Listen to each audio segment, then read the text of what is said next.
عظمت اور شان کا ذکر ہے۔ آج ہم سب 11ویں کا جشن منانے اکٹھا ہوئے۔ غوث پاک کی محفل سے میں آپ کو یہ سبق دینا چاہوں گا کہ کچھ ایسے حضرات ہیں جو امام الانبیاء صلی اللہ تعالی علیہ وسلم کو بے اختیار سمجھتے ہیں اور کہتے ہیں کہ جس کا نام محمد یا علی ہے انہیں کسی چیز کا مالک نہیں، وہ کسی چیز کے مالک کو مختار نہیں۔ اور کچھ لوگ نبی پاک صلی اللہ تعالی علیہ وسلم کے علم پر تانا زنی کرتے ہیں، آپ کے علم غیب پر اعتراض کرتے ہیں، اور کچھ لوگ ایسے ہیں جو نبی پاک صلی اللہ علیہ وسلم کے حاضر و ناظر پر بھی اعتراض کرتے ہیں، اور کچھ لوگ ایسے بھی ہیں جو معراج النبی کے رفتار پر بھی طرح طرح کے اعتراض کرتے ہیں۔ آج مجھے ان تمام اعتراضات کے جواب غوث اعظم جیلانی کے سیرت اور کرامت سے پیش کروں گا، اس لیے اطمینان کا ماحول بنائیں اور ایک مرتبہ بلند آواز سے ہدیہ درود و سلام پیش کریں۔ پڑھیے آواز بلند، اللہم صلی علی سیدنا و شفیعنا و حبیبنا ونبینا و مولانا محمد بارک وسلم صلی علیہ صلاۃ و سلام علیک یا رسول اللہ۔ اللہ تبارک و تعالی نے انسان کو مجبور محض نہیں بنایا، مثل پتھر کے مجبور محض نہیں بنایا، بلکہ انسان کو ایک طرح کا اختیار دیا ہے، چاہے وہ عام انسان ہو یا خاص انسان ہو۔ آپ ایک پتھر کتے کے جانب پھینکو گے تو کتا اس انسان کے جانب لپکتا ہے، پتھر کے جانب نہیں لپکتا۔ مطلب کتا بھی جانتا ہے یہ پتھر جو ہے یہ مجبور محض ہے، اس میں کوئی طاقت نہیں ہے، اس میں کوئی اختیار نہیں ہے، اس میں کوئی خوبی نہیں ہے، بلکہ یہ اختیار تو اس انسان کا ہے، اس نے مجھے پتھر مارا ہے۔ پتھر پھینکا اس نے، پتھر کے جانب نہیں مگر اس کے جانب لپکتا ہے۔ وہ کتا بھی ایک عام انسان کے بارے میں یہ عقیدہ رکھتا ہے کہ عام انسان با اختیار ہے، عام انسان با اختیار ہے۔ جو نبی کی امتی ہو کر نبی کے اختیارات پر اعتراض کرتے ہیں تو وہ تو اس کتے سے بھی بدتر ہے، کیونکہ اللہ کے پیارے نبی صلی اللہ تعالی علیہ وسلم ایک مرتبہ واضح فرما رہے تھے، فرمایا کہ اے لوگو تم پر حج فرض ہو گئی۔ صحابہ کرام نے عرض کیا رسول اللہ کیا ہر سال حج فرض ہو گئے؟ تو نبی پاک صلی اللہ علیہ وسلم خاموش ہو۔ دوسرے مرتبہ تیسرے مرتبہ سوال کیا تو میرے آقا صلی اللہ تعالی علیہ وسلم نے فرمایا کہ اگر میں ہاں کہہ دیتا تو ہر سال حج فرض ہو جاتا، مگر اس کی تم طاقت نہیں رکھتے، اس لیے زندگی میں صرف ایک مرتبہ حج کرنا فرض ہے، باقی سب نوافل میں شامل ہے۔ سمجھ میں آئے کہ نہیں؟ بالکل بالکل۔ تو گویا نبی پاک صلی اللہ علیہ وسلم کے جملہ پہ غور کرو، میرے آقا فرماتے ہیں کہ اگر میں ہاں کہہ دیتا تو ہر سال حج فرض ہو جاتا، تو پتا چلا کہ نبی جو فرما دے وہ ہمارے لیے شریعت ہے۔ یہ نبی پاک صلی اللہ علیہ وسلم کو اللہ تعالیٰ نے اختیار دیا ہے۔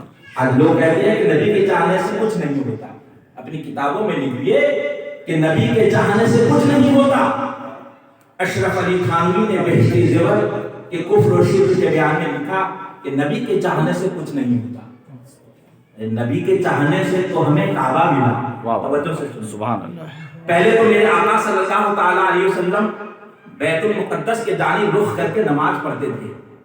ایک مرتبہ آپ کے دل میں خواہش ہوئی، آپ نے چاہا کہ آپ کعبہ کے جانب رخ کر کے نماز پڑھیں، تو اللہ تعالیٰ نے فرمایا جو تم چاہتے ہو کر لو۔ تو میرے آقا صلی اللہ علیہ وسلم عین نماز کی حالت میں اپنے رخ کو کعبہ کے جانب موڑ لیا۔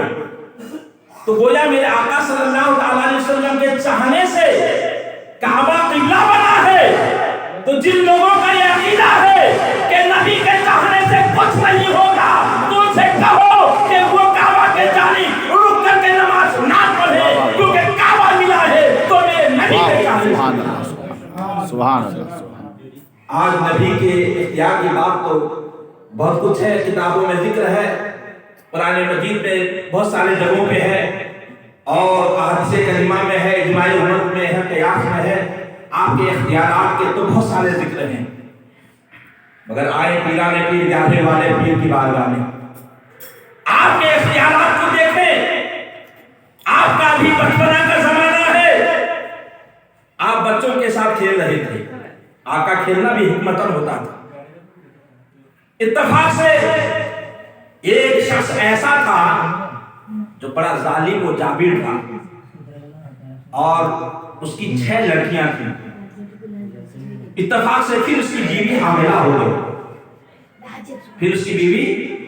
ہو گئی، اور اس نے کہا کہ اب کے بعد اگر بچی پیدا ہو تو تیرے ہاتھ پیر کو توڑ کے رکھ دوں۔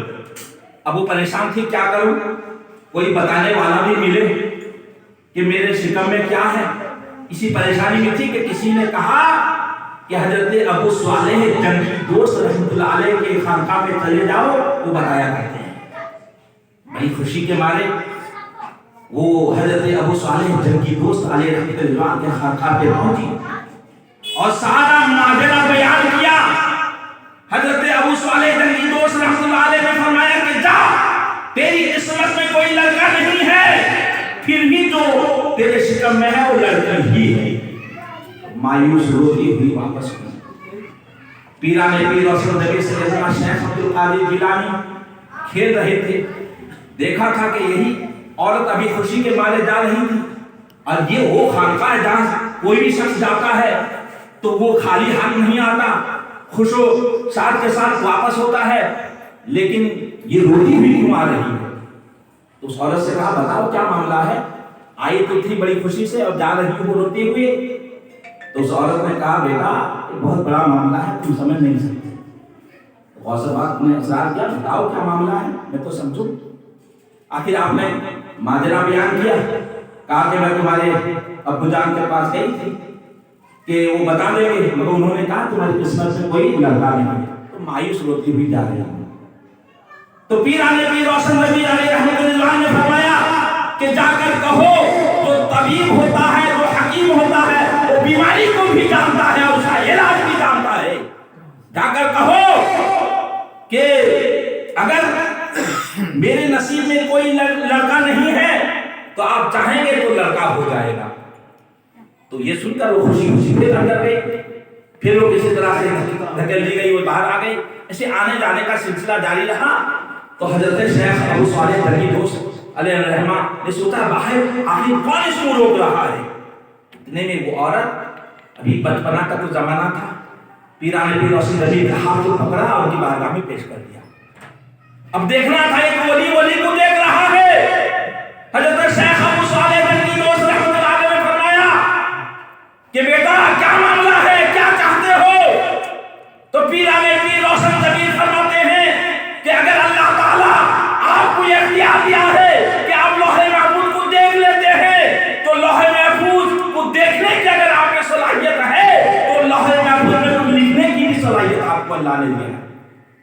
یہ سن کر حضرت شیخ ابو صالح جنگی دوست رحمۃ اللہ علیہ فرمایا کہ بیٹا جا، اس کام کے لیے میں نے آپ کو مقرر کر دیا۔ تو پیران پیر روشن ضمیر علیہ رحمت رضوان اس عورت کو لے کر باہر آئے اور کہا کہ جا، تیرے پیٹ میں جو بچی ہے وہ اب بچہ ہو گیا، اب تو گھر پہ جا، تو نے 6 لڑکیوں کو چھوڑا ہے، سبھی لڑکے ہو گئے۔ اب وہ سوچنے لگی پتہ نہیں کہ مذاق کر رہے ہیں، بچے تو ہیں۔ اب خوشی خوشی گھر گئی، دروازے پہ دستک دی کہ منی دروازہ کھولو۔ تو اندر سے آواز آئی امی جان اب میں منی نہیں ہوں، غوث پاک کے فضل و کرم سے میں منڈا ہو گیا ہوں۔ تو پتہ کیا چلا، غوث پاک رضی